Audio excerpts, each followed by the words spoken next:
Estamos de volta para mais um Lendo Textos sobre teoria de cinema, e no caso hoje vai ser um pouco diferente. Eu vou ler, no caso, dois textos. E um não é sobre teoria de cinema, um é sobre literatura, que é o Morte do Autor, de Roland Barthes, e o segundo vai ser o da Política dos Autores. Na verdade, eu ia ler só o primeiro texto, que trata um pouco de uma temática muito parecida com o que eu falei no texto da Susan Sontag, né, Contra-interpretação, que vai estar numa playlist aqui sobre todos os lendo textos que eu já fiz. Porém, é um texto bastante curtinho e ia ficar muito curto o vídeo, então eu resolvi pegar esse outro texto que também fala de um tema muito parecido até. Enfim, se você gosta desse tipo de conteúdo, eu vou pedir que você se inscreva no canal, deixe o like e comente aí textos que você gostaria de ver, ou temáticas até que te interessariam sobre cinema, sobre literatura, sobre arte, aqui no canal, no Lendo Textos, né? Bom, enfim, vamos mais sem delongas, vamos ao que interessa. É, A Morte do Autor, um texto que faz parte dessa coletânea, né, que foi lançada no Brasil nessa edição aí, foi essa a melhor foto que eu encontrei, que é uma tradução do Mário Laranjeira, que é uma compilação de ensaios do crítico literário Roland Barthes, né, publicado em 84, né, que se chama Rumor da Língua, que reúne textos sobre linguagem, literatura e teoria. Nele, Barthes discute como a linguagem funciona de forma diferente na literatura e na ciência, explora o sutil rumor da linguagem que se manifesta nos textos literários. Bom, esse texto que eu vou ler hoje, que é o A Morte do Autor, ele foi publicado em 1968. Inclusive, é curioso porque ele é um texto que foi publicado posteriormente ao texto do André Bazin, que eu vou ler em seguida. Enfim, então esse é o Roland Barthes, né? Foi um crítico literário, ensaísta teórico francês, central para o estruturalismo, formado em letras e aquela coisa toda. Ele se analisando Balzac, publicidade de modas e obras mitologias, prazer do texto e a Câmara Clara. É isso, esse é o Roland Barthes. Isso aqui eu peguei no Wikipedia, uma breve bibliografia só para saber quem é. Vamos ao texto. Então, a morte do autor. A escritura é a destruição de toda a voz. Ele começa falando de um texto do Balzac, né? Honoré Balzac, que é um escritor francês lá do século XIX. O texto Sarrazine, que a personagem, ou o personagem, na verdade, existe uma dúvida se ele é uma mulher de fato, e ele começa tratando sobre esse texto do Balzac, né? Então, ele começa falando, quem fala assim, né? Jamais será possível saber, pela simples razão, que a escritura é a destruição de toda a voz, de toda a origem, né? Então, jamais a gente vai saber se a personagem era uma mulher ou não, né? Acho que trazendo para algo mais brasileiro, né? Eu acho que o mais óbvio seria a questão da Capitu, né? Do Dom Casmurro, Machado de Assis, né? Afinal, Capitu traiu ou não Bentinho? A gente jamais vai saber. E é como se partisse daí. A escritura é esse neutro, esse composto, esse oblíquo pelo qual foge o nosso sujeito, o branco e preto, em que vem perder toda a identidade, a começar pelo corpo que escreve.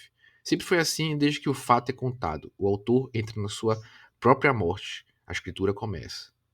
Então já se estabelece que, na feita que a escritura começa, o autor morre, o autor deixa de existir. Essa introdução já aponta para uma certa separação entre o autor da obra, né, e o texto. O autor é uma personagem moderna. Aqui ele vai situar a noção de autor. Ao sair da Idade Média, o empirismo inglês, racionalismo francês, fé pessoal da Reforma, ele descobriu o prestígio do indivíduo, ou como se diz mais nobremente, da pessoa humana. Então essa ideia de autor nem sempre foi bem estabelecida, assim. Isso foi algo que surgiu historicamente. É lógico que em matéria de literatura, seja o positivismo, resumo e o ponto de chegada da ideologia capitalista, que tenha concedido maior importância à pessoa do autor, né? O que é é, bastante previsível com essa noção de propriedade e tudo, né? A explicação da obra é sempre buscada ao lado de quem a produziu, como se, através da alegoria mais ou menos transparente da ficção, fosse sempre afinal a voz de uma só e a mesma pessoa, o autor, revelar a sua confidência, né? Acho que vamos lá. Mallarmé. Ele vai começar a citar alguns autores, né, poetas, escritores que, de alguma maneira, trataram sobre essa questão da dissolução do autor. Mallarmé, a necessidade de colocar a própria linguagem no lugar daquele que era considerado o seu proprietário. É a linguagem que fala, não o autor. Aspas por Mallarmé. Escrever é através de uma impessoalidade prévia, que não se deve, em momento algum, confundir com a objetividade castradora do romance realista. No último Lendo Textos, eu tratei sobre a melodrama, né? E como o romance realista do século XVIII, acho que século XVIII, ele influenciou bastante a linguagem do cinema, uma linguagem que pregava por uma certa confiança no autor, certa confiança, na verdade, no narrador, uma certa, um certo realismo do texto e certos recursos que, em alguma medida, criavam uma certa ilusão de realismo, né, e de confidência entre o leitor e o, e o texto, né? E no caso, eu percebo que esse movimento também de morte do autor também vai, em alguma medida, de encontro, como está até aqui nas palavras do Mallarmé, de encontro a essa noção, essa confiança na narração. Atingir esse ponto em que só a linguagem age, performa, e não eu. Toda a poética de Mallarmé consiste em exprimir o autor em proveito da escritura. Ele vai citar outros dois, né, que é o Valéry e o Proust, né, todos autores franceses. Valéry reportou-se à retórica cessou de colocar em dúvida a derrisão o autor, acentuou a natureza linguística e como que arriscada de sua atividade. Proust, ao fazer do narrador, não aquele que viu ou sentiu, nem mesmo aquele que escreve, mas aquele que vai escrever. O romance acaba quando a escritura se torna possível. Proust se deu à escritura moderna sua epopeia, mediante a inversão radical. Em lugar de colocar sua vida no seu romance, ele fez sua própria vida uma obra de que o livro foi como modelo. Então, o Barthes está apresentando esses autores que, em alguma medida, nas suas próprias obras, é, tentaram matar o autor, digamos assim, tentaram brincar com essa noção de autor, tentaram dissolver essa ideia de autor e, em alguma medida, brincar com a forma da literatura.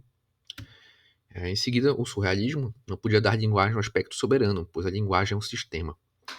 Então, muito da atitude de alguns para questionar essa noção de autor seria justamente pensar em exaltar a questão da linguagem, né? Separar a linguagem do autor, digamos assim. E o movimento surrealista meio que não ia muito por esse caminho, porque o surrealismo meio que queria subverter os códigos, né? Então, se a linguagem é um sistema, é um código, então ela não podia tornar isso como um aspecto soberano. E aquilo que se tinha em mira nesse movimento era romanticamente uma subversão direta dos códigos. Aliás, ilusória, pois o código não podia se destruir. Pode-se apenas jogar com ele. Escritura automática, mão escrever mais rápida que a racionalização, aceitando o princípio experiência de uma escritura coletiva. O surrealismo contribuiu para desacralizar a figura do autor. Uma ideia de escrita automática, de escrever o que está se pensando. Isso tem uma certa prática em diversas artes, pintura, música também. Acho que essa percepção de tentar fugir do código ou brincar com esse código justamente, né? Subverter esse código, isso tem algum tipo de presença em diversas artes, não só na literatura, por exemplo. A linguística acaba de fornecer um instrumento para a destruição do autor, um instrumento analítico precioso, mostrando que a enunciação no seu todo é um processo vazio que funciona perfeitamente sem que seja necessário preenchê-lo com a pessoa dos interlocutores. Linguisticamente, o autor nunca é mais do que aquele que escreve, ou seja, só mais um interlocutor. Assim como eu, outra coisa não é senão aquele que diz eu. A linguagem conhece um sujeito, não uma pessoa. Esse sujeito vazio agora da enunciação que define basta para sustentar a linguagem, isto é, para exauri-la. O afastamento do autor não é apenas um fato histórico ou um ato de escritura. Ele transforma radicalmente o texto moderno. Né? Então, isso acaba sendo uma característica do texto moderno. O texto é doravante feito e lido de tal forma que, em todos os níveis, ausenta seu autor. O tempo, primeiro, já não é o mesmo. O autor, quando se crê nele, é sempre concebido como o passado de seu livro, colocados na mesma linha como antes e depois. Pensa, sofre, vive por ele, nutre o livro. Pelo contrário, aqui o Roland Barthes vai estabelecer uma outra figura, né? Ele vai ter o autor, que está apresentando a morte aqui, e o escritor, já seria uma figura muito mais próxima do texto. O escritor moderno nasce ao mesmo tempo que seu texto. Não é, de forma alguma, dotado de ser que precedesse ou excedesse sua escritura. É porque, ou segue-se que, escrever já não pode designar uma operação de registro, de verificação, de representação, de pintura, como diziam os clássicos, mas sim aquilo que os linguistas, em seguida a filosofia oxfordiana, chamam de performativo, uma forma verbal rara, usada na primeira pessoa e no presente, na qual a enunciação não tem outro conteúdo, outro enunciado, que não seja o ato pelo qual se profere. Algo como o eu declaro dos reis, ou o eu canto dos poetas muito antigos. O escritor moderno, tendo enterrado o autor, já não pode acreditar, segundo a visão patética de seus predecessores. Então é uma questão de forma, né? Uma questão da maneira de escrever que acaba refletindo no próprio conteúdo, do, na própria relação do que está sendo posto no texto e como isso se relaciona com essa ideia de autor, aqui no caso de escritor. Um texto não é feito de uma linha de palavras a produzir um sentido único, de certa maneira teológico, que seria a mensagem do autor Deus, né? Mas um espaço de dimensões múltiplas, onde se casam e se contestam escrituras variadas, nas quais nenhuma é original. O texto é um tecido de citações, oriunda dos 1000 focos de cultura. Esse é um parágrafo interessante, porque essa ideia também de um autor como o soberano do sentido do texto vem muito de uma ideia bíblica, né? A Bíblia é a palavra de Deus, né? Quando no fundo a Bíblia também é como até posto aqui, um tecido de citações, né? A Bíblia são vários textos diferentes, é quase uma biblioteca de textos de um certo período.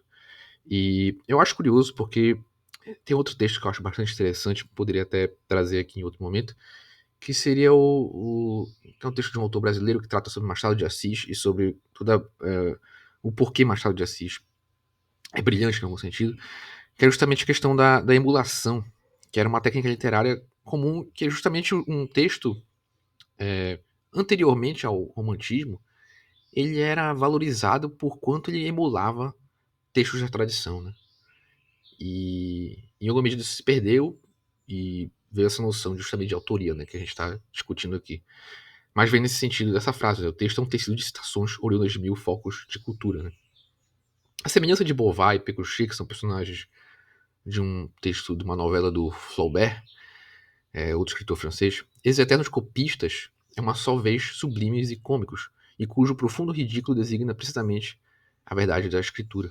Ou seja, sempre copiando, sempre trazendo essas citações, sempre imitando. Né? O escritor pode apenas imitar um gesto sempre anterior, jamais original. O seu único poder está em mesclar a escritura, em fazê-las contrariar-se umas pelas outras, de modo que nunca se apoie apenas em uma delas. Quiser ele exprimir-se, pelo menos deveria saber que a coisa interior que tem a pretensão de traduzir não é senão um dicionário todo composto, cujas palavras só se podem explicar através de outras palavras, isto indefinidamente. A aventura que adveio exemplarmente ao jovem Thomas de Quincy, é um escritor inglês, salvo engano, tão versado em grego que, para traduzir nesta língua morta ideias e imagens absolutamente modernas, diz-nos Baudelaire. Havia criado para si um dicionário sempre pronto, muito mais complexo e extenso do que o que resulta de vulgar paciência das versões puramente literárias, os paraísos artificiais. Sucedendo ao autor, o escritor já não possui em si paixões, humores, sentimentos, impressões, mas esse imenso dicionário de onde retira uma escritura que não pode ter parada. Vida nunca faz outra coisa senão imitar o livro, e esse mesmo livro não é mais que um tecido de signos, imitação perdida, infinitamente recuada. Então, o escritor estabeleceria essa ideia muito mais próxima de brincar com uma tradição anterior, brincar justamente com essas citações e tentar imitar esses gestos anteriores, né? Tentar traduzir esse sentimento a partir de apresentações anteriores, né? Tipo, de traduções de sentimentos anteriores a quem está escrevendo no momento, né? Então, sempre olhando para um processo que já vem no, no que já veio anteriormente ao momento da escrita, né? Há uma obra, uma tradição que já veio anteriormente da escrita. O que seria totalmente diferente da noção de autor como esse que estabelece, traz ex nihilo, do nada, né? Essa criação. Uma vez afastado o autor, a pretensão de decifrar agora já vai para uma noção de como a gente se relaciona com a obra, né? Uma vez afastado o autor, a pretensão de decifrar um texto se torna totalmente inútil. O que eu acho que já faz bastante eco agora com o texto da Susan Sontag, né? Contra-interpretação. Dar ao texto um autor é impor-lhe um travão, é provê-lo de um significado último, é fechar a escritura. Essa concepção convém muito à crítica, que quer dar-se então como uma tarefa importante descobrir o autor, ou as suas hipóteses, sociedades, história, a psique e a liberdade sobre a obra. Encontrado o autor, o texto está explicado. O crítico venceu. Não é de admirar, portanto, que historicamente o reinado do autor tenha sido também o do crítico, nem tampouco que a crítica, mesmo a nova, esteja hoje abalada ao mesmo tempo que o autor. O espaço da escritura deve ser percorrido e não penetrado. A escritura propõe um sentido sem narrar, mas é sempre para evaporá-lo. Ela procede uma isenção sistemática do sentido. Por isso mesmo, a literatura, seria melhor passar a dizer a escritura, recusando designar o texto e ao mundo como texto, um segredo, isto é, um sentido último, libera uma atividade a que se poderia chamar contra-teológica, propriamente revolucionária, pois a recusa de deter o sentido é finalmente recusar Deus e suas hipóstases, a razão, a ciência, a lei. Então, só para também dar uma noção, né, o Barthet apresentou essa noção de morte do autor, apresentou como em um certo período da literatura, né, a partir de Mallarmé, de Proust, de Waller, já se apresentava em alguma medida essa morte do autor, já tinha uma tentativa formal de suprimir o autor, né, e apresenta o surrealismo e a própria linguística, né, então situando historicamente como se lidava com essa dissolução do autor, e se afastando mais disso vem a noção de escritor, né, e como ele já como essa noção de escritor já se relacionava com uma tradição anterior, né, já deixava claro essa noção, uma tradição anterior de cópia, de imitação de uma tradição anterior. Em seguida, o Barthet está partindo para essa noção de como a gente se relaciona com o texto, né, que quando a gente tinha essa noção de autor, a gente tinha essa noção de decifrar o texto, né, o autor tinha a palavra final sobre o texto, né, ele era dono do sentido daquele texto, né. Eu acho interessante isso, o espaço da escritura deve ser percorrido e não penetrado, isso é bem interessante. Remete muito ao que a Susan Sontag fala de uma erótica, né, da, da interpretação, não, uma erótica do texto, não uma interpretação. Aqui ele vai pro Vernon, né, outro francês, aqui já é um autor que está muito relacionado com a cultura grega, tem várias obras dele sobre a cultura grega. Pesquisas recentes de Vernon tornaram patente a natureza constitutivamente ambígua da tragédia grega. Né? Que ele vai tratar até que essa noção até histórica de como o texto sempre foi meio que ambíguo e não tinha como ter essa noção de uma autoridade. Né? O texto é tecido de palavras de duplo sentido que cada personagem compreende unilateralmente. Esse perpétuo mal entendido é precisamente o trágico. Há, entretanto, alguém que ouve cada palavra na sua duplicidade, e ouve mais, pode-se dizer, a própria surdez das personagens que falam diante dele. Esse alguém é precisamente o leitor, ou no caso, o ouvinte. Assim se desvenda o seu valor da escritura. Um texto é feito de escrituras múltiplas, oriundas de várias culturas e que entram umas com as outras em diálogo, em paródia, em contestação. A unidade do texto não está em sua origem, mas no seu destino. Mas esse destino já pode ser pessoal. O leitor é um homem sem história, sem biografia nem psicologia. Ele é apenas esse alguém que mantém reunidos em si mesmo campo todos os traços que é construído ou escrito. Aqui, então, o Barthes já ele trata sobre essa relação com o texto, né? E agora ele já parte para a figura do leitor. O leitor jamais a crítica clássica se ocupou dele. Para ela, não há outro homem na literatura a não ser o que escreve. Estamos começando a não mais nos deixar engodar por essas espécies de antífrases com as quais a boa sociedade retruca soberbamente a favor daquilo que ela precisamente afasta, ignora, sufoca ou destrói. Sabemos que, para devolver à escritura o seu futuro, é preciso inverter o mito. O nascimento do leitor deve pagar-se com a morte do autor. Então, esse foi o texto do Roland Barthes, né? De novo, como ele parte essa escritura dele, né? Começando com essa noção da dissolução do autor, apresentando isso em outras obras e depois partindo da relação com o texto e finalmente chegando na noção da figura do leitor. Né? O que é curioso porque, indo para o cinema, e a gente vai para o cinema no próximo quadro, é curioso porque o cinema moderno também vem muito nessa noção, como eu falei no texto de melodrama, né? Que para romper com esse realismo romântico, vem muito essa noção de dar algum tipo de provocar o telespectador, né? Acho que, por exemplo, Janela Indiscreta do Hitchcock, acho que acaba sendo uma metáfora muito sobre isso, né? O personagem tá assistindo a vida acontecer pela janela e acaba assistindo um crime, né? E em algum momento o criminoso vai até ele, né? É quase como. É isso, acaba no fim das contas, né? o texto tá tirando, o filme, né, no caso, tá tirando essa passividade do telespectador. E o texto do Barthes, de alguma medida, tá apontando para justamente tá provocando essa a dissolução dessa passividade do leitor, né? Começar a pensar no leitor ativamente na leitura, né? Pensar ativamente a figura do leitor. Agora, finalmente, eu vou falar sobre o texto do André Bazin, né, da Política dos Autores. Foi um texto publicado em 57, na Carreira do Cinema, número 70. Foi traduzido pelo Miguel Fernandes a partir da tradução em inglês do Peter Graham. Eu não vou falar do André Bazin aqui, porque eu já fiz lendo textos de um texto do André Bazin, que foi sobre o faroeste. E também já falei um pouco da política dos autores no texto sobre cinefilia. Ambos estão na playlist lendo textos, então até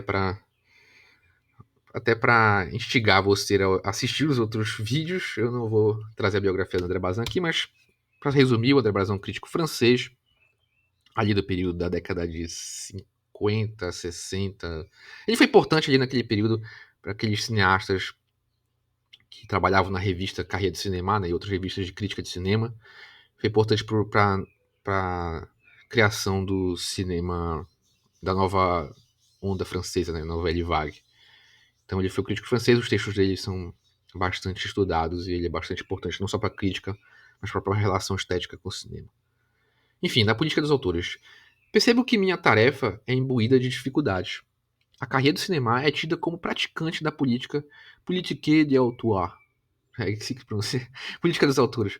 Quando as opiniões sobre um filme importante se divergem, geralmente preferimos deixar quem mais gostou do filme escrever o texto. Acontece que os mais adeptos à política dos autores se dão melhor no final, pois, certos ou errados, eles sempre enxergam em seus diretores favoritos a manifestações das mesmas qualidades específicas. Sequer poderiam fazer um filme ruim, né? Esses autores, essa relação com esses diretores autores, né? E apesar de eu não enxergar o papel do autor da mesma forma que François Truffaut ou Eric Romer enxergam, por exemplo, isso não me impede de crer, até certo ponto, no conceito de autor e de frequentemente partilhar de suas opiniões, embora nem sempre de seus amores passionais. Eu reluto com eles mais pelas suas reações hostis. Então, ele começa tratando até de maneira anedótica, assim, sobre essa relação, de como funciona até a escrita na revista, de como, geralmente, quando se tem uma dúvida sobre o filme, deixa quem gostou mais do filme falar, né? E ele percebe como essa noção de autor interfere nessa escritura, mas ele acha, e ele diz, eu não sou contra essa questão de ideia de autor, mas eu só acho ela meio estranha quando as reações são hostis, né? Frequentemente são muito duros com filmes que creio ser defensáveis. E eu faço, pois penso que a obra transcende o diretor. Eles discordam desse fenômeno, o qual consideram como uma contradição crítica. Em outras palavras, praticamente nossa única discordância diz respeito à obra e seu respectivo criador. O ponto de partida da criação desse texto, diz Bazin, é o artigo escrito por meu amigo Jean Domarque a respeito de Lust for Life, de Vicente Minelli, que conta a história de Van Gogh. Não deveria ter sido publicado em uma revista que, um mês antes, permitiu a Eric Romer detonasse John Huston. A dureza implacável deste último e a admiração indulgente do primeiro só podem ser explicadas pelo fato de que Minelli é um dos favoritos de Domarque e Huston, não é um autor da Carrier. Então, é, o Bazin nota que essa relação, essa predileção por determinados autores, essa ideia de autores, entre aspas, né? Essa predileção por determinados diretores vem influenciando na maneira escrita e não acha justo, talvez, isso cria uma certa tendência dentro do editorial da revista, né? E claro, a partir do momento em que se afirma que um realizador e seus filmes são de um jeito, não se pode haver filmes menores, já que até mesmo o pior deles será sempre feito à imagem de seu criador. Mas vamos aos fatos. Para fazê-los, temos de voltar ao começo. De certo que a política dos autores é a aplicação ao cinema de uma noção amplamente aceita nas artes individuais. François Truffaut gosta de citar a frase de Girardot: não há obras, somente autores. Um discurso polêmico que me parece de significado limitado. Quanto a Eric Romer, ele diz, ou melhor, assevera, que na arte o que permanece é o autor e não a obra. E os programas de sociedades fílmicas parecem concordar com esta verdade crítica. Em qualquer caso, os próprios autores daquele período, século XVII, aqui eu pulei algumas partes, estou resumindo o texto também, não vou trazer o texto todo, né? Mas aí ele está citando alguns autores desse período, do século XVII, né? XVIII, Voltaire, alguns autores desse período, e como esses autores também não se preocupavam tanto com essa noção de autor, mas com a obra. Estavam cientes da relatividade de seu valor, já que eles deliberadamente renegavam suas obras e às vezes não se importavam em ser assuntos de sátiras cujas qualidades eles tomavam como elogio. Para autores, praticamente a única coisa que importava era a obra em si. Esses autores, né, no caso do século XVI. Quer seja sua ou de outra. E foi somente no fim do século XVIII, com Beaumarchais, e pare de tentar falar francês, que o conceito de autor finalmente cristalizou-se, com seu direito e deveres e responsabilidades. Né? Então, até um ponto que está no texto do Barthes, né, essa noção, como essa noção de autor é uma ideia relativamente moderna, né, do romantismo, século XVIII. Aqui o Bazin até demarca melhor isso, demarca o século em si, demarca até uma figura que talvez tenha sido importante para essa noção de autor. E, enfim, seguindo. Obviamente, estou fazendo concessões por contingentes históricos sociais. A censura política e moral fez, em certas ocasiões, do anonimato algo inevitável e sempre aceitável. Foi somente no século XIX que a cópia ou o plágio realmente começaram a ser considerados como uma falha profissional que desqualificava o seu praticante. O mesmo é verdade em relação à pintura. Apesar de hoje em dia qualquer respingo de tinta poder ser avaliado de acordo com sua proporção e a fama de sua assinatura, a qualidade objetiva da obra em si era considerada de forma muito mais honrosa antigamente. Uma prova disso pode ser achada na dificuldade que há em autentificar muitas pinturas antigas. O que saiu de um ateliê pode ser simplesmente a obra de um pupilo, e agora somos incapazes de provar isso ou o oposto. Se voltar ainda mais atrás, deve-se considerar que as obras anônimas que chegaram a nós representam um produto não de um artista, mas de uma arte, não de um homem, mas de uma sociedade.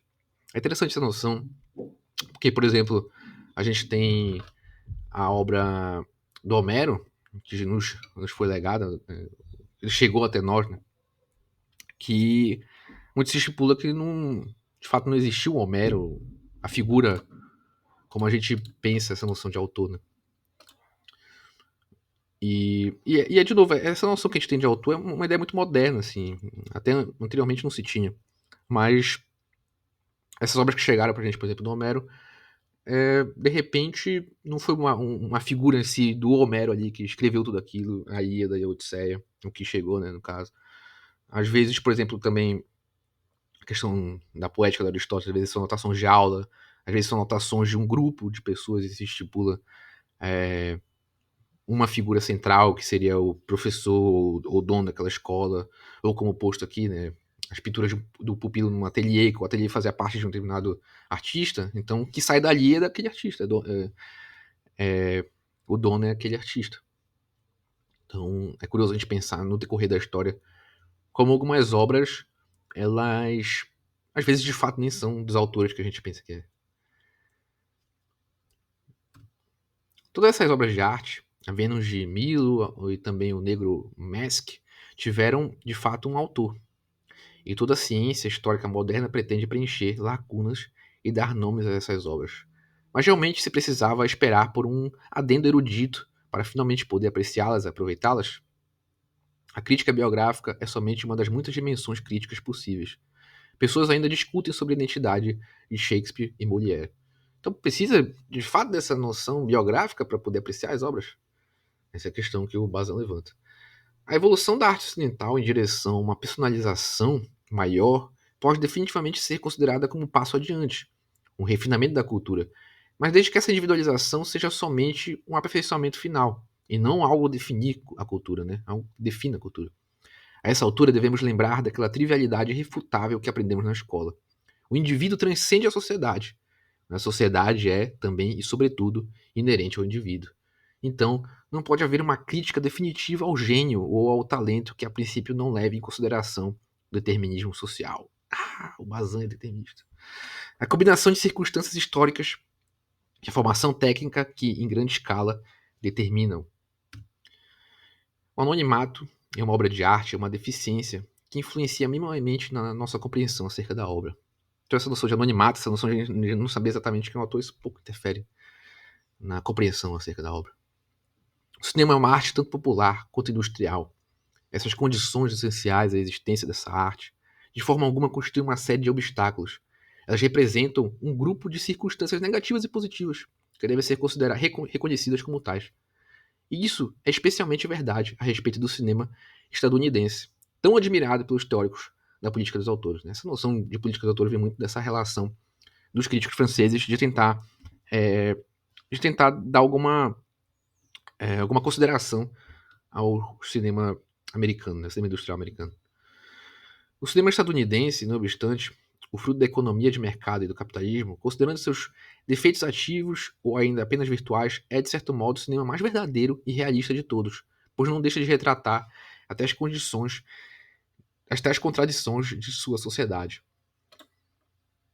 De fato, nem sequer é verdade que em grande parte das disciplinas artísticas individuais o gênio é livre e sempre autônomo. Que é gênio, afinal, senão uma certa combinação de talentos inquestionavelmente pessoais, um dom mágico e um momento na história. Gênio é uma bomba de hidrogênio.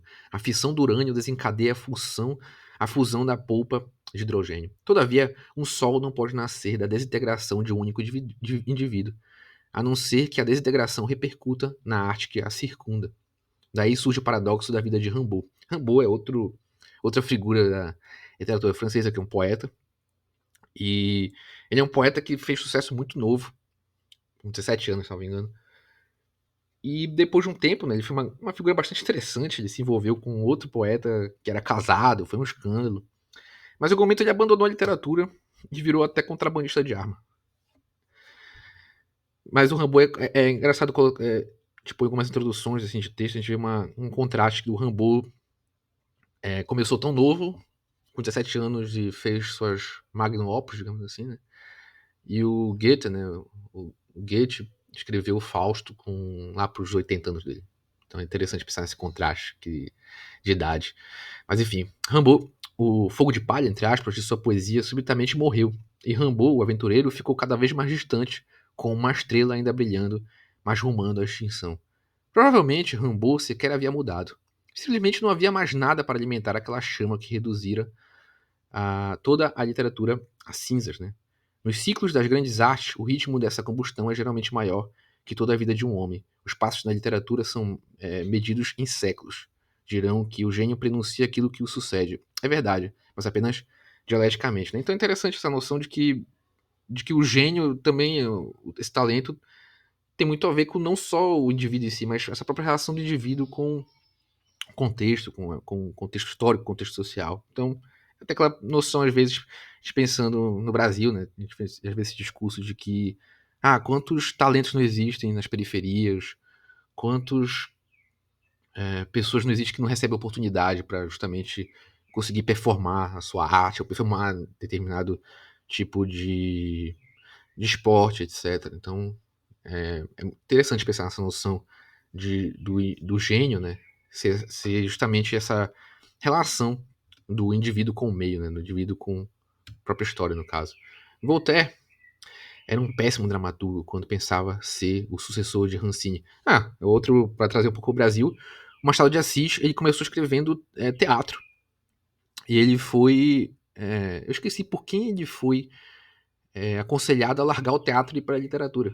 Mas é interessante pensar como também essa questão desses gênios também, às vezes, eles estão só na área errada, né? Na forma errada, às vezes. Mas um gênio como narrador ao fazer da parábola um veículo para as ideias que eclodiram no século XVIII. Mesmo sem usar como exemplo as falhas absolutas, ocasionadas principalmente pelo aspecto sociológico da arte, a psicologia da criatividade por si só explicaria facilmente as irregularidades até mesmo dos melhores autores. Notre-Dame de Paris é bem inferior se comparado às lendas dos séculos. Solambeau sequer chega perto de Madame Bovary. E mesmo ocorre com Corridor em relação ao Le Journal de Phase Noir. Péssimo francês. Mas, como pontuou Sartre, Deus não é um artista. Se tivesse alguém diante de todas as probabilidades psicológicas prestes a dar a um homem uma inesgotável riqueza de inspiração, deveria ser admitido que essa inspiração sempre se dá em relação a um complexo de circunstâncias particulares que fazem do resultado, no caso do cinema, 1000 vezes mais incerto do que na pintura ou na literatura. Inversamente, não há por que não existir, e em alguns casos existe, um fogo de palha na obra dos realizadores deveras medíocres. Resultado de uma feliz combinação de circunstâncias na qual, por um breve momento, há um equilíbrio entre talento e meio. Esse brilho fugaz não diz muito sobre a criatividade pessoal e suas respectivas qualidades. Não são, no entanto, obras intrinsecamente inferiores às outras, e provavelmente não pareceriam assim se os críticos não tivessem começado por ler a assinatura embaixo de cada pintura. Aqui ele vai para o Orson Welles. Pode-se justificadamente apontar a Chaplin, a Renoir, a Clare, mas cada um deles foram dotados com dons que poucos têm a ver com o gênio. Esses dons foram justamente o que permitiu que eles se adaptassem à categoria da produção fílmica, né? Então, às vezes a própria relação de gênio vai muito mais sobre como esses, no cinema pelo menos, né? Como esses autores lidam com esse entorno, com esse aparato, do que às vezes de como eles realizam essas obras, né? Eu acho que até a gente for pensando, vou dar um exemplo do futebol, né? A gente pega a figura do Neymar, né? Que, que aí tem essa questão de não ter aproveitado o talento que ele tem e tudo. E às vezes as pessoas falam, não, mas é muita pressão e tudo, e olha o Cristiano Ronaldo, olha o Messi, que conseguiram manter a longevidade. E às vezes a pessoa só não tem mais cabeça pra isso, né? E às vezes a gente pode até colocar a régua do gênio de justamente não só a pessoa que é habilidosa, mas de conseguir lidar com essa questão externa, de conseguir lidar com essa pressão, de conseguir lidar com o próprio psicológico até às vezes. Ou às vezes um gênio, no fundo é um psicopata, né? Tipo, tem a figura do Michael Jordan aí, que aí é do basquete, que é completamente maluco por competição. Ele compete até com segurança, é jogo de moeda, assim. Então, às vezes, um gênio é só um psicopata que encontrou o lugar para dar vazão de maneira saudável essa psicopatia dele.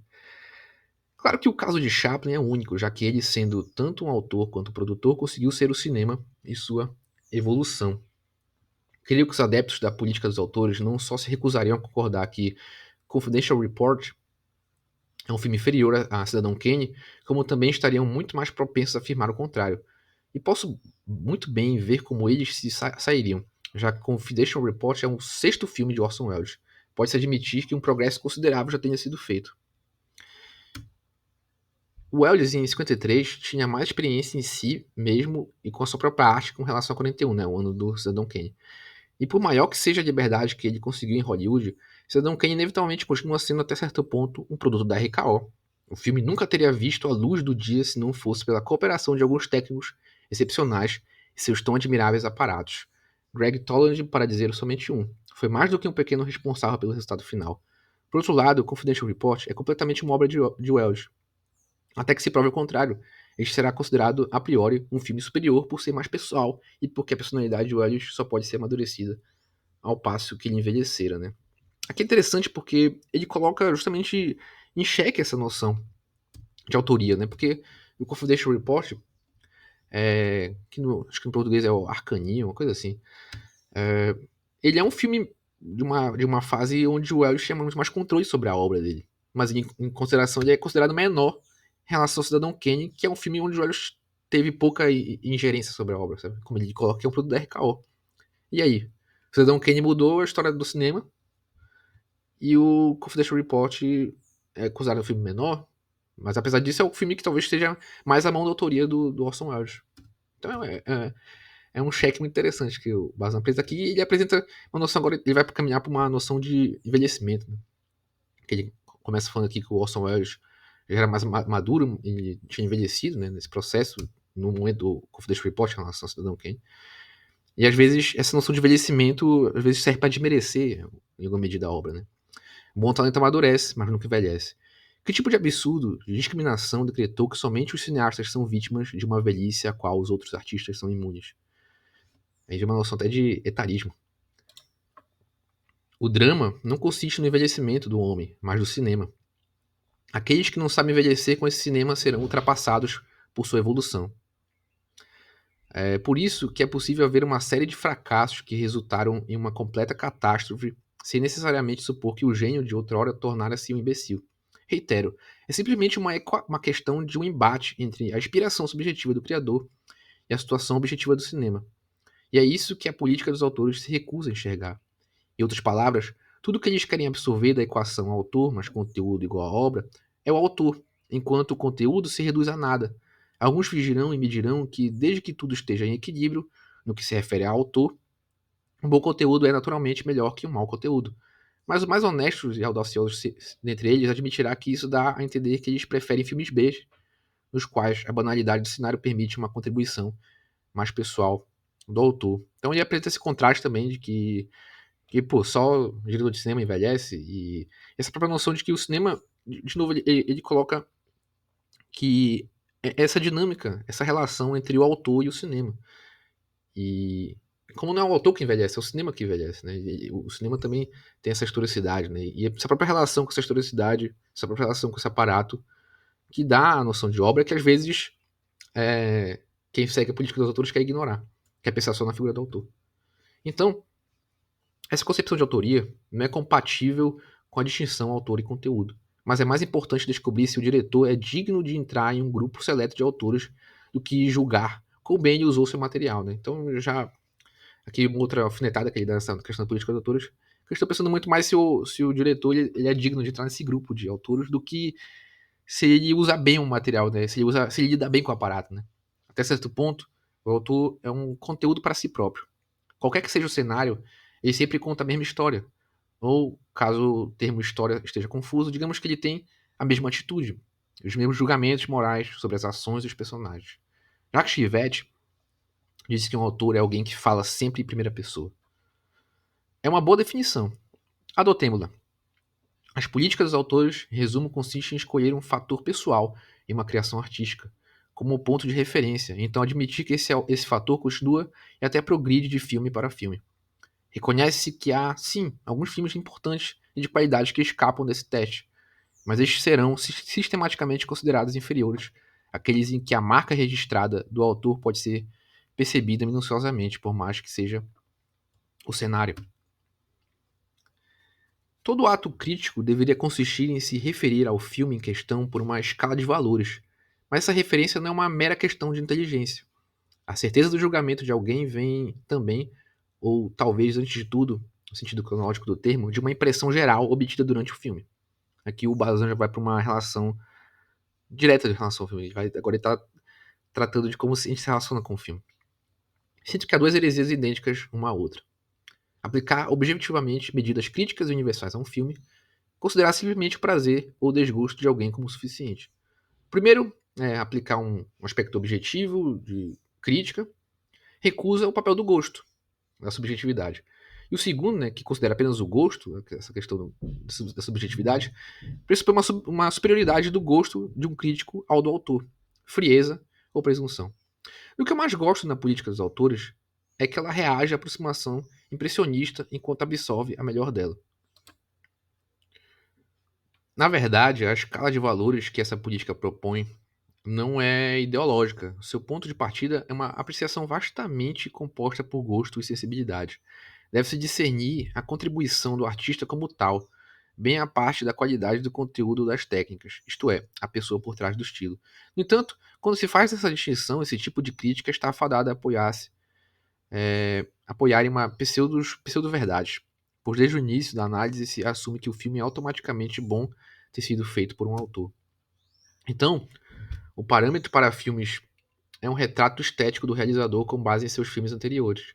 Tudo bem, desde que não tenha havido algum erro a promover este realizador ao status de autor. Pois, objetivamente falando, é mais fácil confiar no gênio de um artista do que na própria inteligência crítica de alguém. E é aqui que as políticas dos autores caem na condescendência com o sistema de crítica pela beleza. Em outras palavras, quando se lida com o gênio, é sempre um bom método pressupor que um suposto ponto fraco em uma obra não é nada além de uma beleza ainda não compreendida. Mas, como mostrei, esse método tinha suas limitações, mesmo nas artes correntes sociológicas e históricas, são incontáveis. Acabei errando aqui. Esse método tinha limitações mesmo nas artes tradicionalmente individuais, como a literatura, e ainda mais no cinema, em que as correntes sociológicas e históricas são incontáveis. Dando tal importância a filmes B, a política dos autores reconhece e confirma essa dependência a contrário. Outro ponto é que, como os critérios da política dos autores são muito difíceis de ser formulados, tudo tende a tornar-se perigoso. Não se é possível de esquecimento a forma como Rivetti sugeriu que admirássemos Hawks, né? Howard Hawks. Abre aspas por Rivetti. A evidência na tela é a prova do gênio de Hawks. Basta assistir Monkey Business para saber que é um filme brilhante. Alguns se recusarão a admiti-lo, no entanto, recusa-se a satisfazer-se com provas.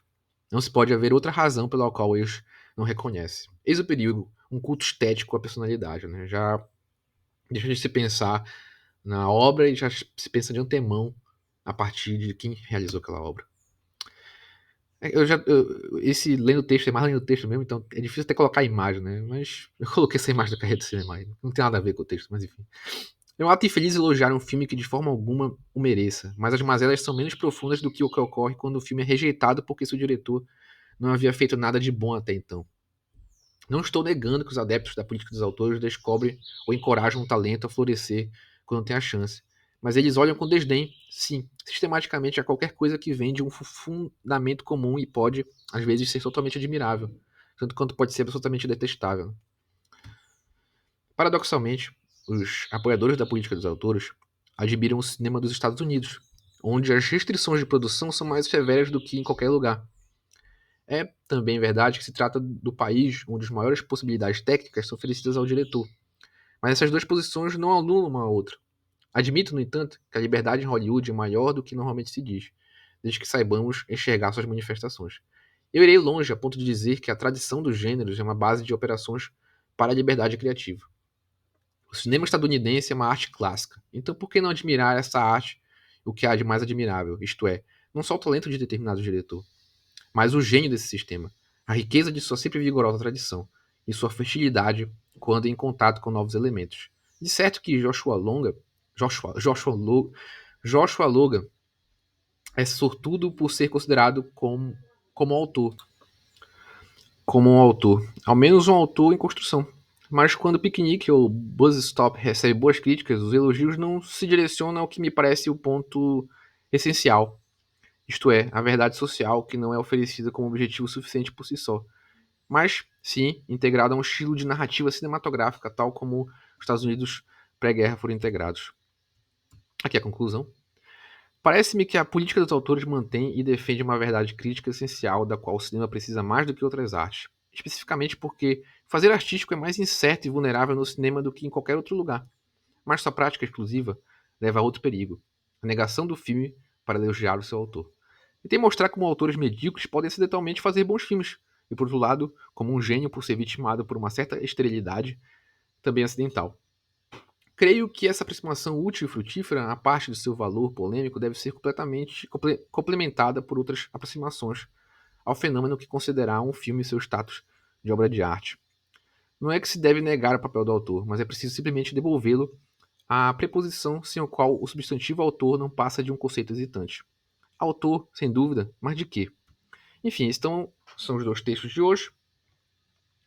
Acho que se complementam bem, assim. Esse texto do Bazan é muito legal sobre essa noção com o autor, né? Eu acho que ele vai justamente uma crítica bem direta e ele de fato não nega a importância dessa noção de autoria, até para a noção de cinema como arte, mas ao mesmo tempo ele critica, de certa forma, um vício que ela cria, né?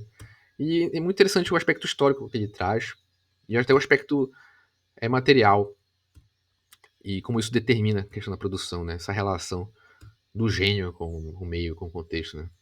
E eu acho que se complementa bem com o texto do Barthes sobre essa dissolução do autor na literatura, né? Mas o Barthes talvez parta para um aspecto mais da forma, um aspecto muito mais de como isso é produzido no texto. O Bazin já está pensando muito mais na crítica em relação a contexto, um contexto, um contexto da revista, né? E as implicações que essa postura tem e de onde essas explicações surgem. Né? Então eu acho os dois textos bem interessantes. Eu fiz um resumo dos dois textos aqui, não tá os dois textos completos, então. Mas o que eu resumi foi mais questões de exemplos que eles dão e complementações aos argumentos, né? Então acho que digamos, o resumo do texto, a essência dos dois textos, talvez esteja aqui, mas de qualquer forma eu recomendo a leitura dos dois textos. Eu posso deixar nos comentários para quem se interessar. E eu recomendaria também um texto do Felipe Furtado, no blog da Paula Walsh, que ele fala sobre o Tarantino. E sobre o Tarantino tem essa noção de querer fazer 9 filmes, 10 filmes, se não me engano, e tá adiando esse último filme dele porque é justamente essa noção de ter uma obra coesa e uma obra perfeita, assim. E o Felipe Furtado, ele argumenta sobre essa noção de ter obras menores dentro da sua filmografia, né? Como outros autores também têm só obras menores, né?